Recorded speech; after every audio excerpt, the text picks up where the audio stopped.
और ये भी कहा गया कि चर्चा हो, समस्या जानी जाए और समस्या का हल निकाला जाए।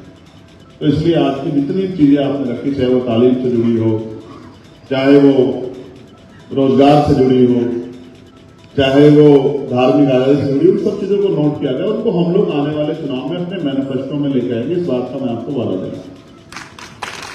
इसीलिए उन समस्याओं को सुना गया है और उनमें लगातार चर्चा होगी और उनको किस तरह से हल किया जाए, क्योंकि जानने की तो नहीं कि बस कह दिया और हल हो गया, ऐसा नहीं हो सकता। तो प्यारे साथियों, मुझसे पहले आपने हमारे बड़े शानदार लीडर को सुना, मैं भी उनको सुनना चाहता था, समय कमी थी और मैं समझ रहा था कि वो बोल तो रहे थे, लेकिन कहीं ना कहीं समय उनके आगे आ रहा है। लेकिन चिंता मत करो, अगली बार आधे आधे करके बुलाएंगे और आपका समय बढ़ाएंगे, सबको नहीं बुलाएंगे, आप चिंता मत करो, क्योंकि लड़ाई तो लड़नी है ना। लड़ाई एक दिन में नहीं खत्म हो गया आज के समय, लड़ाई तो आज शुरू हो रही है। और लड़ाई इस बात के साथ शुरू हो रही है कि उत्तर प्रदेश का भविष्य कैसा होगा, उत्तर प्रदेश के स्कूल कैसे होंगे, उत्तर प्रदेश के कॉलेज कैसे होंगे, उत्तर प्रदेश की यूनिवर्सिटियां कैसे होंगी, उत्तर प्रदेश के किसानों को उनकी आमदनी, उनका हिस्सा बैठना मिलेगा नहीं मिलेगा, उत्तर प्रदेश के गरीबों को उनका हक मिलेगा नहीं मिलेगा, उत्तर प्रदेश में धार्मिक आजादी कैसे रहेगी, सामाजिक आजादी कैसे रहेगी, आर्थिक आजादी कैसे रहेगी, नौकरी मिलेगी नहीं मिलेगी, रोजगार मिलेगा नहीं मिलेगा, इन सब चीजों पे चर्चा करनी। तो मैं आपको आजाद समाज पार्टी के विषय में बताता हूं। हम कोई काम छिपा के नहीं करते हैं, जो काम करते हैं वो खुलेआम करते हैं, सबकी नजरों में करते हैं। और आज मैं लखनऊ से कह रहा हूं, आजाद समाज पार्टी का संविधान आपको मिल जाएगा गूगल पे, किसी से ना पूछो ना किसी की मानो, संविधान पढ़ो और देखो कि आजाद समाज पार्टी ने काशीराम साहब के उस फॉर्मूले को पक्का किया है कि जिसकी इतनी संख्या भारी उसकी उतनी हिस्सेदार। ये हवाई बात नहीं है, संविधान में लिखा है कि जिसकी जितनी संख्या है उसको संवैधानिक पदों पे, टिकटों में बराबर की हिस्सेदारी मिलेगी। ये बात हमने अपने संविधान में लिखी है, ये कोई ऐसा नहीं है कि हवा में, क्योंकि इसके मेरे ये कार्यक्रम खत्म होने के बाद बहुत तकलीफ होगी लोगों को और इधर उधर की बातें चलाई जाएंगी। तो मैं उनको अभी कहना चाहता हूं कि गूगल पे संविधान है, ये कॉन्स्टिट्यूशनली है और कॉन्स्टिट्यूशन है आजाद समाज पार्टी, उसको पढ़ लो तो आपको पता लग जाएगा। हो सकता है कई पार्टी अपने कॉन्स्टिट्यूशन में संशोधन कर ले, देना दिलाना तो पता लग जाता है, जब मौका मिलता है तभी पता लग जाता है कौन कितना क्या कर सकता है। मैं आपको कुछ तारीखें बताता हूं। हमारी पार्टी का संगठन, उसकी कोर कमेटी में हमने बैकवर्ड को, मुस्लिम समाज के लोगों को, शेड्यूल कास्ट के लोगों को बराबर की भागीदारी दी है। कम ज्यादा तो हो सकती है लेकिन कम नहीं, ज्यादा हो सकती है लेकिन कम नहीं। एक बात, हमने अपने कॉन्स्टिट्यूशन में जिसकी आबादी 20% है उसको 19% का हक नहीं दिया, उसको 20 की जगह 21 का तो दिया होगा। आप संविधान पढ़कर देखोगे तो आपको पता लग जाएगा।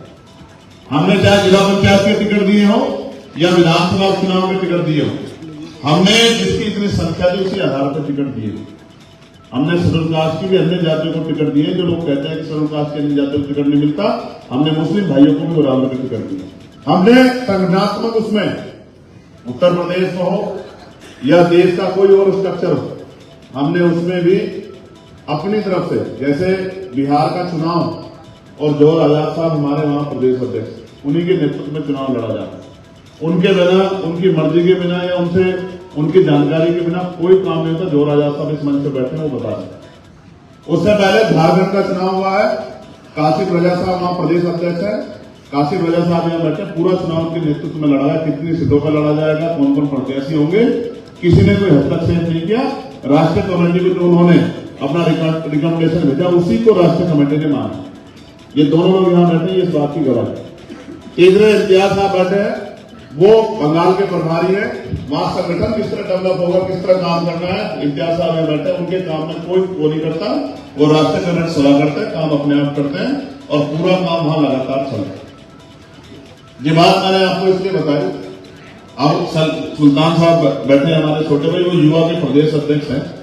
हालांकि मेरी नजरों में उनके संघर्ष उनका कद बहुत बड़ा है, उनको युवा की जिम्मेदारी दी है और वो उनको पूरी छूट दी है कि जहां भी गरीबों पे, किसानों पे, दलितों पे, पिछड़ों पे, मुसलमानों पे जुल्म हो, आप जाके हक की आवाज उठाओ और चिंता मत करना, पूरी पार्टी आपके साथ खड़ी। ये हमने अपनी पार्टी का स्ट्रक्चर बनाया। इसमें हमने अभी तो एक सम्मेलन हुआ है, अभी तो चिंता मत करो, पिछड़े वर्ग का भी सम्मेलन होगा, आप देखते जाओ। अभी तो दलित समाज के अन्य जातियों का भी सम्मेलन होगा, अभी शुरू किया। अभी तो पिछली बार उत्तर प्रदेश में आए थे, तारीख थी 1 जून, और दिन था अल्जक संघ की स्थापना दिवस का। एक कार्यक्रम नहीं झेल पाया, अभी तो शुरू किया, अभी देखते जाओ। अब तो पूरे उत्तर प्रदेश में गली गली जाएंगे, घर घर जाएंगे, लोगों को जगाएंगे, अपनी बात रखेंगे, लोगों को विश्वास ही देंगे।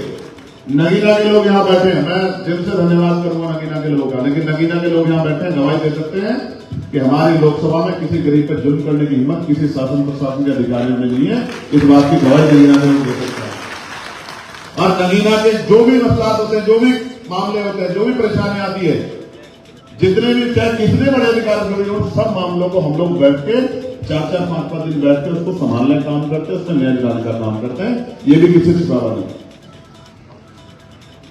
हमने अपने संगठन में नीचे से लेकर आज तो हमने सिर्फ जिले से कुछ पदाधिकारियों को बुलाया जो संगठन में दायित्व पे, उनको इसलिए बताया कि उनको बुलाया कि उनको पता लगे कि उनका संगठन कितनी तेजी से काम कर रहा है, क्या काम कर रहा है। इसलिए ये जो हमला संविधान पे अभी सरकार ने किया था, उसके खिलाफ ये चर्चा थी जो संवाद के रूप में बदली, और अभी संवाद हुआ है, अभी संघर्ष होगा। क्या होगा? जोर से बताओ। मेरी अकेले की आवाज में ज्यादा अनस भाई क्या होगा बताओ, भाई क्या होगा बताओ। अभी तो संघर्ष होगा। ये आजाद भारत है, ये गुलाम भारत नहीं। आजाद भारत में लोकतांत्रिक व्यवस्था संविधान है,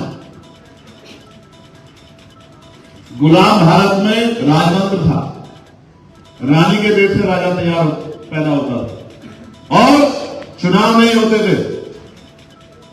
राजा के परिवार में जो व्यक्ति पैदा होता तो वही दूसरा राजा बनेगा, यही तय होता। लेकिन तकलीफ के साथ कहना पड़ रहा है कि आज भी बहुत बड़ी आबादी राजतंत्र की तरह ही जी। कुछ उनमें से ऐसे हैं जो अपने आप को मालिक समझते हैं, कुछ लोग ऐसे हैं जो अपने आप को गुलाम समझते हैं, वो गुलामी की बेड़ियां नहीं काट पाते। राजतंत्र में लाठी, तलवारें, भाले, बंदूकें, तोपे चलती थी, हजारों लोगों की जान जाती थी। लेकिन भारत के संविधान ने इतनी सुंदर व्यवस्था की है, न लाठी चलाना, बंदूक चलाना, न तोप चलाना, न किसी को बुरा कहना, अच्छी बात कह के अपना हम क्या कर सकते हैं समझा के आप इस व्यवस्था में भागीदार हो सकते हैं और खुद को ताकतवर बना सकते हैं। इस लोकतंत्र को समझ लो। इस लोकतंत्र का फॉर्मूला ये है, जनता द्वारा जनता का शासन, यानी कि जिनका वोट होगा उनका राज है। और उत्तर प्रदेश देश इस बात का गवाह है, और बिहार में जातिगत गणना हुई थी, आप आंकड़े पता कर लो कि जिनका वोट है उनका राज नहीं। और जब तक आप अपने वोट की अहमियत नहीं समझोगे, आपने जितने मसला बताए, जितनी समस्या आपने बताई, तालीम की हो, स्कॉलरशिप की हो, धार्मिक आजादी की हो, रोजगार की हो, या और कोई समस्या हो, जुल्म जाति अन्याय की हो, बुलडोजर से लेकर कोई समस्या हो, उसको हल कैसे करोगे जब कुर्सी पे सत्ता में दूसरी पार्टी के लोग बैठे होंगे और कुर्सी पे उनके चहेते अधिकारी बैठे होंगे, डीएमएसएसपी उनके होंगे, डीआईजी आईजी उनके होंगे, एडीजी डीजीपी उनके होंगे, चीफ सेक्रेटरी से लेके और गांव का सेक्रेटरी उनकी बात मानेगा, तो वो आपको न्याय क्यों देंगे? आप बताओ, आप सोच के तो देखो ना। आपकी सारी समस्या मैं मानता हूं, ये समस्या, लेकिन समाधान क्या है?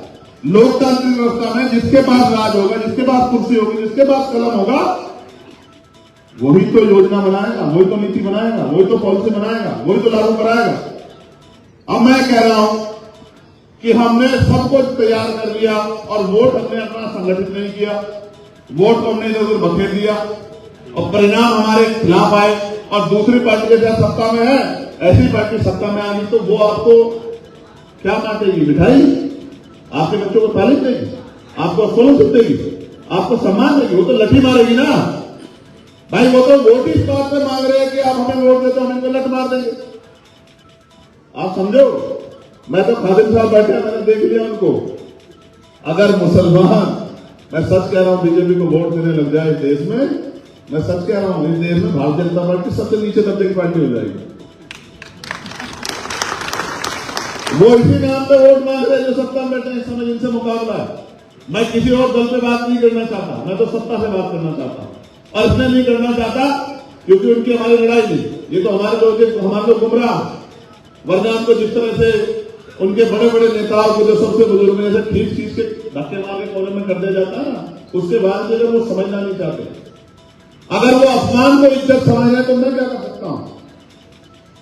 इज्जत तो दिखती है, इज्जत इस मंच की गवाही है, इज्जत किसे कहते हैं? वरना आप देख लो, अभी 15 दिन नहीं हुए ऐसे कौने मार मार के वहां कौने में ले गए। बताओ लेगे नहीं लेगे? बताओ। तो ये तो दिखती है अपने आप। मैं ये कह रहा हूं, इतनी बड़ी आबादी को नकार के और आप ये कहते हैं कि वो आपको वोट भी देते रहे, ये तो इनकी ईमानदारी है। मैं, हमारे वसीम साहब खड़े हैं और नईम साहब खड़े हैं, मैं ये कह रहा हूं, नकारात्मक राजनीति आपको नहीं इस देश को लेकर डूबेगी। मेरी बात को आप याद रखें। सकारात्मक राजनीति करो, वोट को किसी को हराने के लिए मत दो, वोट को किसी को जिताने के लिए दो, वोट को जीतने के लिए दो, वोट को अपने और अपने बच्चों के भविष्य पर ध्यान में रखते दो। अभी तक आप क्या कर रहे हैं? और यही चला रहा है लंबे समय से कि फलानी पार्टी को हराना है, फलानी पार्टी को हराना। मैं आपसे कह रहा हूं, मैं अपनी 70% एनर्जी किसी को हराने के लिए लगा दूंगा, तो 30% एनर्जी से मेरा कौन सा भला हो जाएगा? हमारी पूरी एनर्जी 5 साल हम लोग जुर्म जात के अत्याचार सहते हैं और बाद का 1 महीना हम इस बात पर लगाते हैं कि इसको कौन हरा रहा है। मैं ये कह रहा हूं, जब तक आप कुर्सी पर नहीं बैठोगे, जब तक आपके बच्चे पटवारी, सेक्रेटरी, पुलिस, सीआरपीएफ के जवान, सीएसएफ का जवान, एडीएम, डीएम, एसडीएम नहीं बनेगा, सीओ, एसपी, डीएसपी नहीं बनेगा, एडीजे, डीजे नहीं बनेगा, तो आपको कैसे लगता है कि वो आपके साथ न्याय कर पाएंगे? आज भी तो अधिकारी तो आज भी है या नहीं है? बताओ कुर्सियों पे है या नहीं है? अधिकारी भी है, सरकार भी है, फिर क्यों कह रहे हो कि बुलडोजर चल रहा है? फिर क्यों कह रहे हो न्याय हो रहा है? क्योंकि जिस सोच के लोग बैठे हैं कुर्सी पे, बाबा साहब अम्बेडकर ने संविधान को सौंपते हुए कहा था कि मुझे शंका है कि संविधान कितना भी अच्छा क्यों ना हो, अगर चलाने वाले हाथ अच्छे नहीं होंगे, उनकी नीयत अच्छी नहीं होगी, उनकी नीति नहीं अच्छी होगी, तो अंत संविधान बुरा साबित होगा। उन्होंने कहा संविधान कितना भी बुरा क्यों ना हो, चलाने वाले हाथ अच्छे होंगे, उनकी नीति अच्छी होगी, उनकी नीयत अच्छी होगी, तो अंत संविधान अच्छा साबित होगा। आज ही हमारे सामने मुसलमान के साथ साथ पिछड़े वर्ग के लोग कितने बुरे दौर में आते हैं। कथा कर दी, क्यों साहब आपको पता है कथा कर दी थी इटावा में, तो चोटी काट दी, किस चीज से शुरू किया है? पेशाब से शुरू किया। आप सोचो ये क्या सोच है, ये क्या सोच है? जिसके ऊपर पड़ती है उसको ही लगता है कि मेरे ऊपर शोषण हो रहा था। आपको सच कह रहा हूं वालों, शोषण तो यहां सभी पे होगा।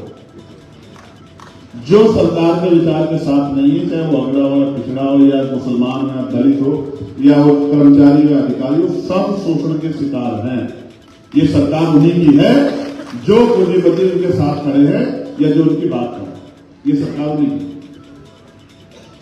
अब इटावा की बात आओगी तो आगे तो आप कहेंगे यादव समाज के साथ होगी, लेकिन मैंने तो लोधी समाज के साथ भी देखा यही अपमान, यही मैंने कुर्मी समाज के साथ भी देखा, यही मैंने साउथ समाज के साथ भी देखा। और दलितों की तो क्या कहो, आदिवासी की तो क्या कहो, उनको तो डायल के नाम पे भी 5 लोगों को जला के मार दिया, उनकी कोई पूछने वाला नहीं।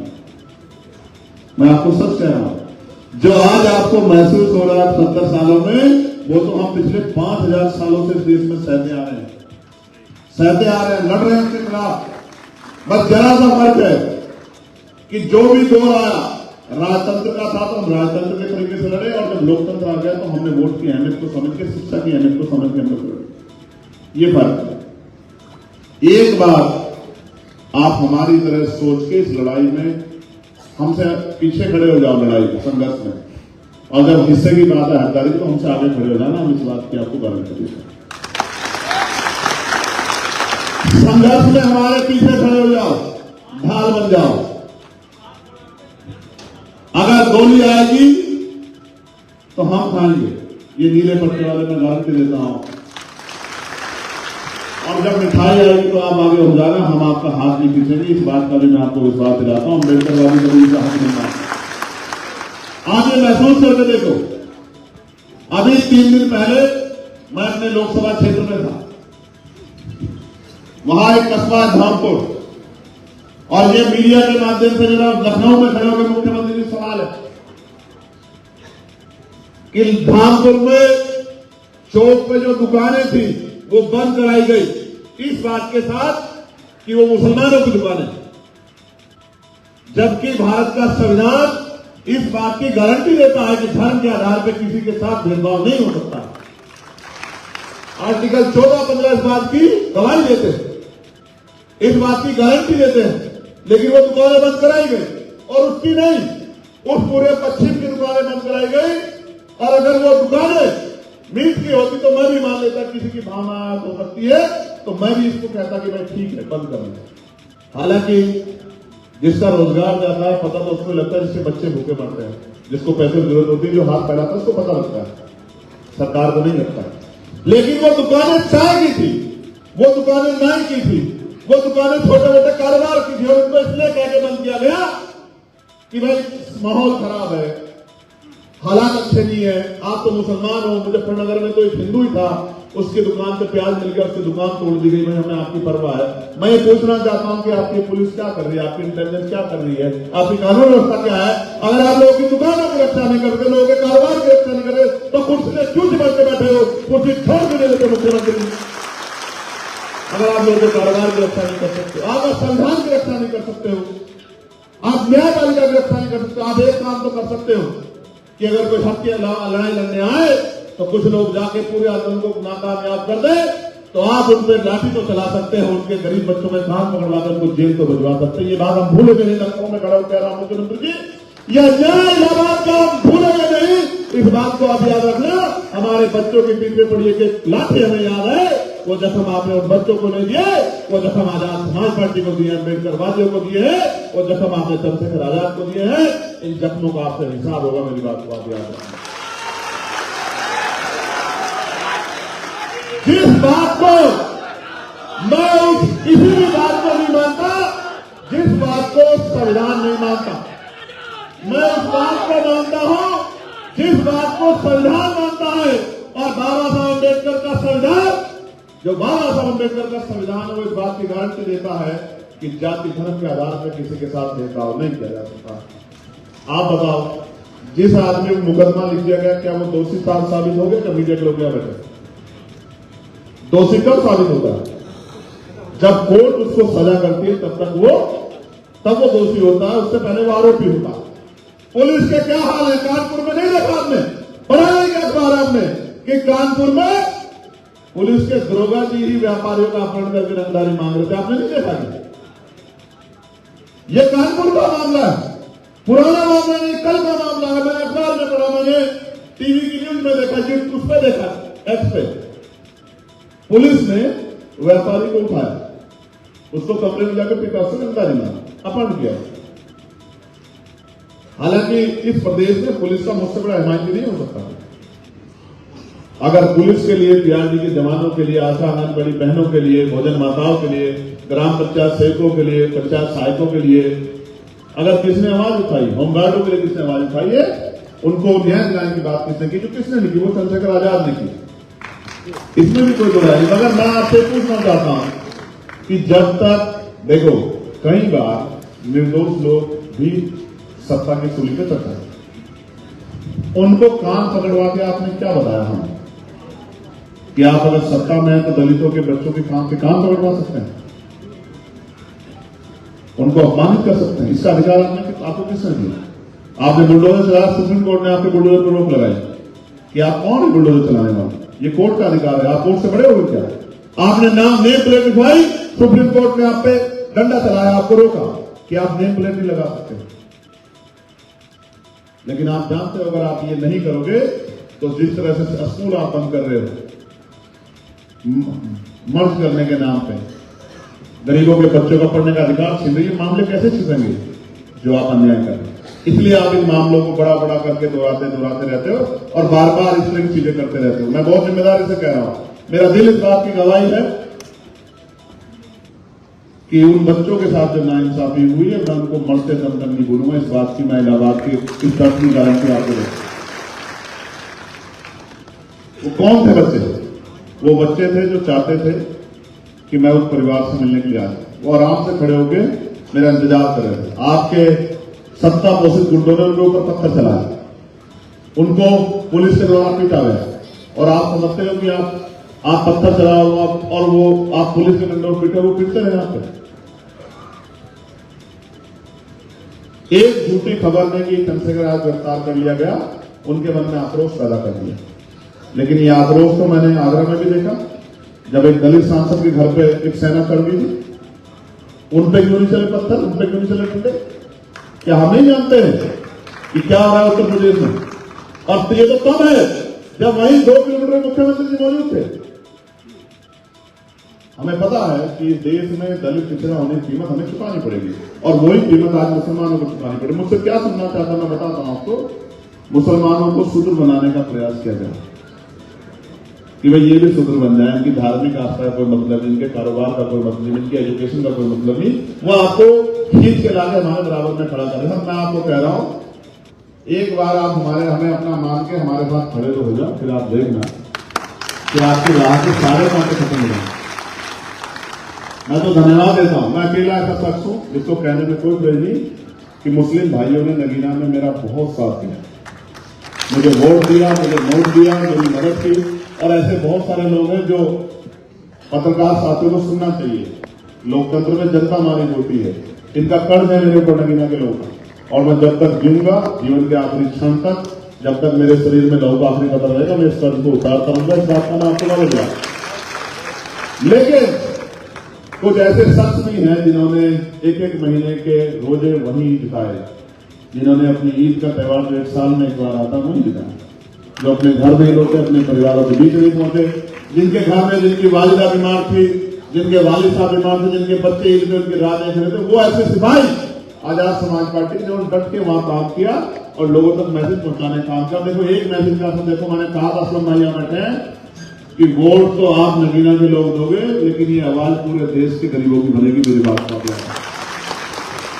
कोई ऐसा मसला नहीं है। लोग कहते हैं कि आप मुझे पार में लिया और फिर आप देखना मेरा जोर, मैं आपको चांद पे ले जाऊंगा, मैं आपको मंगल पे ले जाऊंगा। मैं आपको कह रहा हूं, जब मैं सांसद भी नहीं था, जब मुस्लिम भाइयों को, पिछड़े वर्ग के भाइयों को, किसानों को, पहलवानों को, नौजवानों को मेरी जरूरत पड़ी है, लखनऊ इस बात का गवाह है कि 5 दिन तक 69,000 शिक्षक भर्ती पर मैं यही जमीन पर लेट के उनके बीच में रहता था और सरकार को झुकाने का काम हमने किया था। ये बात की गवाही।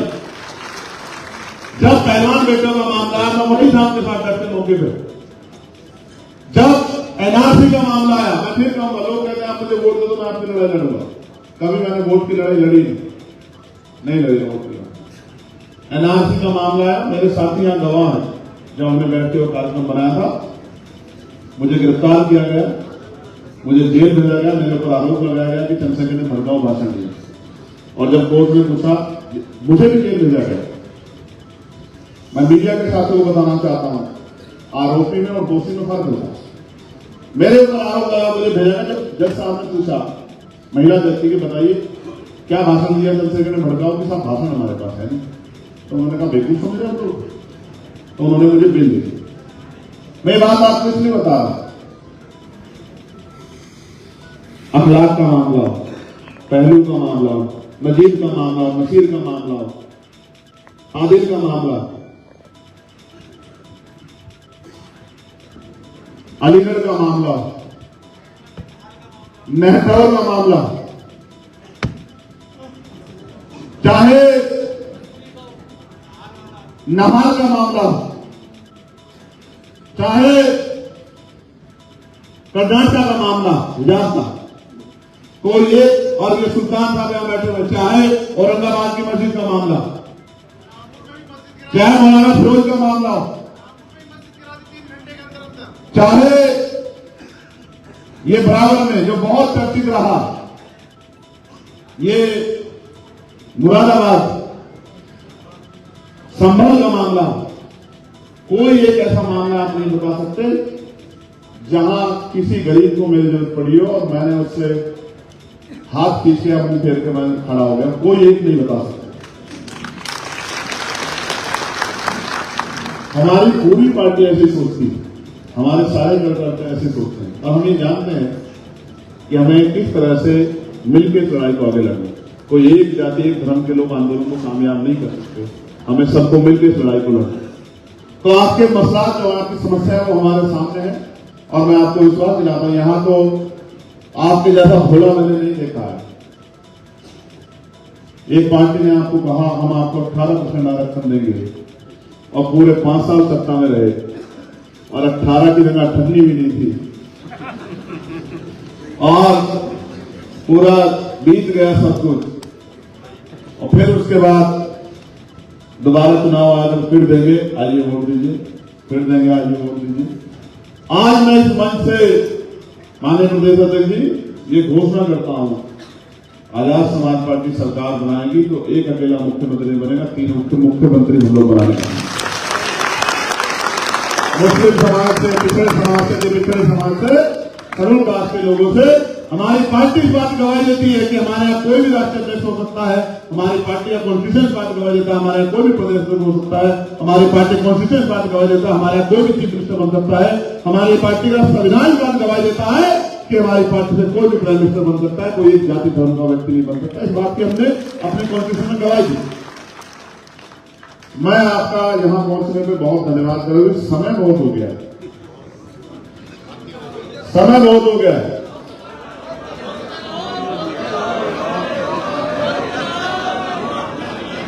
लेट तो नहीं हो रहे हो।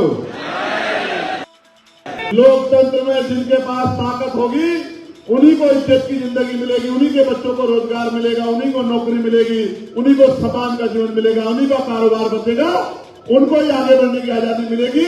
जिनके पास ताकत होगी और जिनके पास ताकत नहीं होगी वो कुचले जाएंगे। लोकतंत्र का यही निजाम है और ये यहां का नहीं पूरी दुनिया का है। आप देख लो, वो सोच की सरकारें नहीं है जो चुनाव के बाद सबको अपने प्रदेश के बासिंदे समझ के उनकी मदद करें। आज इस प्रदेश को हमारी एकता की जरूरत है। ये एक शुरुआत है। आज यहां हजारों लोग का जो सैलाब है, मैं आपसे कुछ मांगना चाहता हूं, बताओ दोगे नहीं दोगे? बताओ,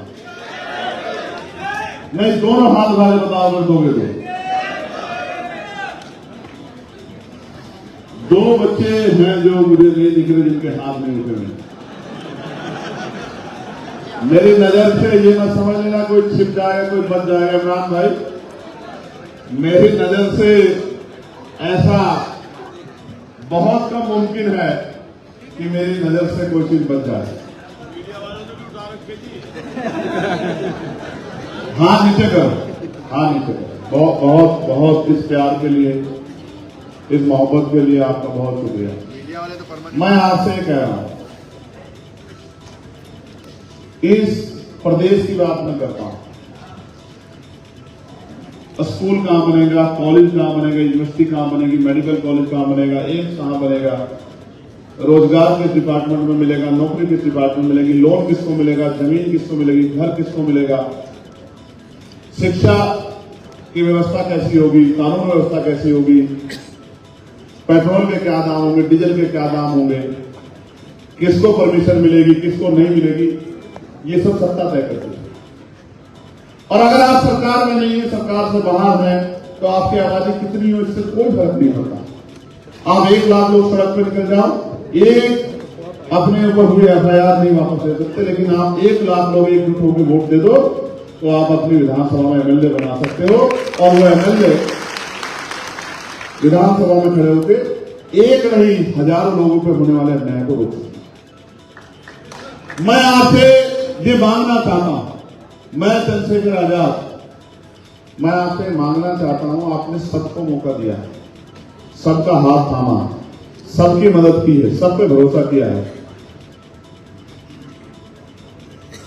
एक मौका आजाद समाज पार्टी काशीराम को आपको देना और ऐसे नहीं देना चाहिए। अगर 8 घंटे की ड्यूटी करते हैं पेट में रोटी पहुंचाने के लिए, इस पेट को भरने के लिए अपने लिए हर कोई जीता है, जो दूसरों के लिए जीते उसको इंसान कहते हैं। अपने लिए हर कोई जीता, जो दूसरों के लिए जीता उसको इंसान कहते हैं। 8 घंटे आप अपने लिए जीते हैं कि अपने परिवार को और अपने आप को अपना पेट भर सके।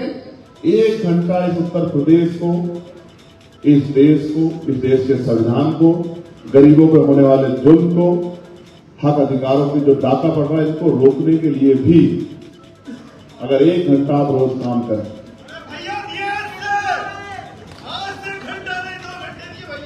आप महसूस करो आपकी जेब में फोन है, इस फोन में 500 नंबर है। क्यों प्रधान जी है या नहीं ये बताओ?